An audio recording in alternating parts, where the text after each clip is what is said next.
Bonjour à tous, passionnés ou curieux de nutrition et de fitness.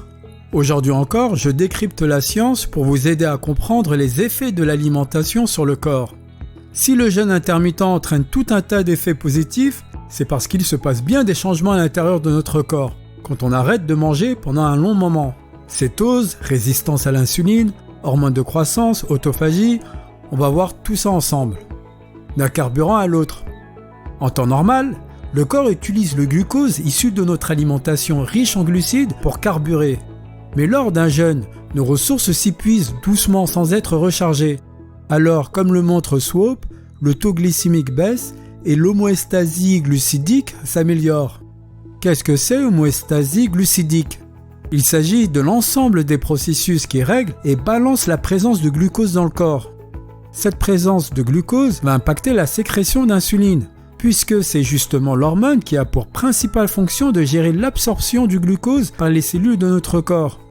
L'insuline est sécrétée par le pancréas, et quand elle augmente, l'entrée du glucose dans les cellules est facilitée.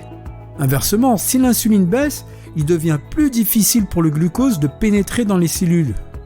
Le jeûne, faisant baisser les taux de glucose dans le sang, il augmente la sensibilité à l'insuline, comme l'explique Sulton. Ce qui signifie qu'il faut moins d'insuline au corps pour permettre l'absorption du glucose par les cellules. Cela permet aux cellules de continuer à recevoir de l'énergie facilement.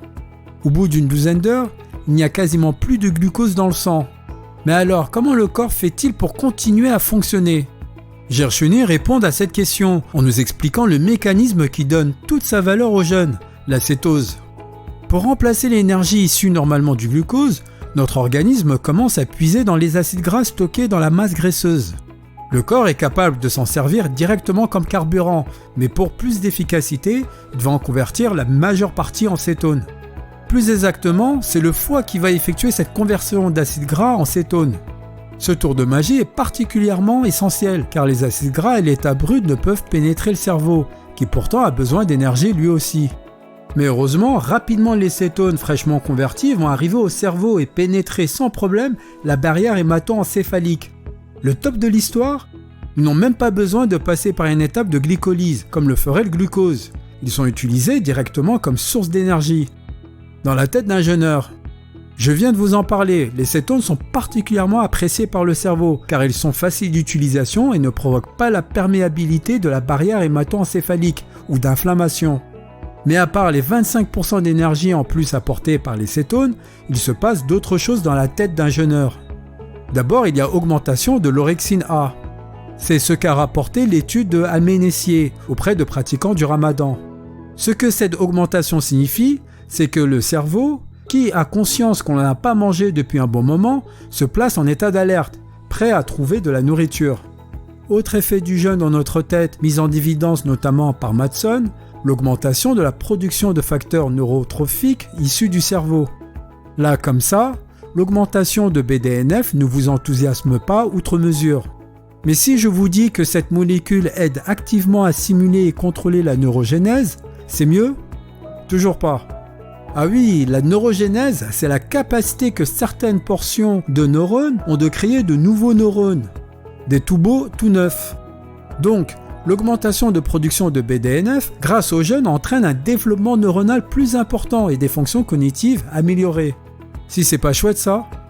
Et dans le reste du corps ? Quand on jeûne, il s'en passe des choses. Ce serait trop long de tout expliquer ou d'entrer dans les détails, mais voyons déjà un aperçu.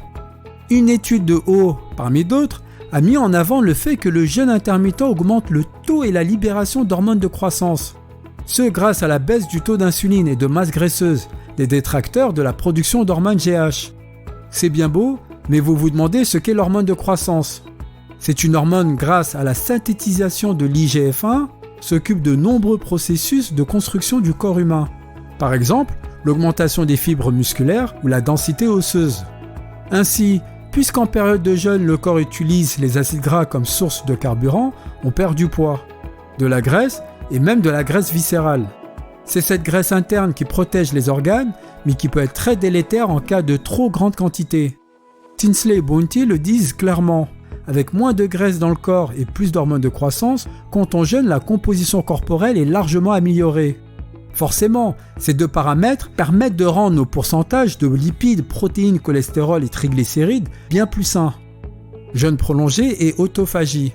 Si le jeûne se prolonge, au-delà de 24 heures par exemple, le corps n'a même plus de glycogène à sa disposition. C'est-à-dire qu'il n'a plus de stock à convertir facilement en glucose à travers la glucogénolyse. C'est à ce moment-là, en l'absence de glycogène, que l'organisme entre dans une autophagie profonde. L'autophagie, c'est un processus un peu maniaque qui s'occupe de tout nettoyer à l'intérieur. Cellules mortes, protéines agrégées et toxines. Mais c'est aussi un bricoleur qui répare les cellules endommagées en remplaçant les morceaux abîmés. Le mécanisme d'autophagie est un super moyen de se détoxifier, en plus d'apporter tout un tas de bienfaits dont je parle par exemple dans mon dossier sur le jeûne hydrique. Par contre, on ne peut pas vraiment vivre sans glucose du tout.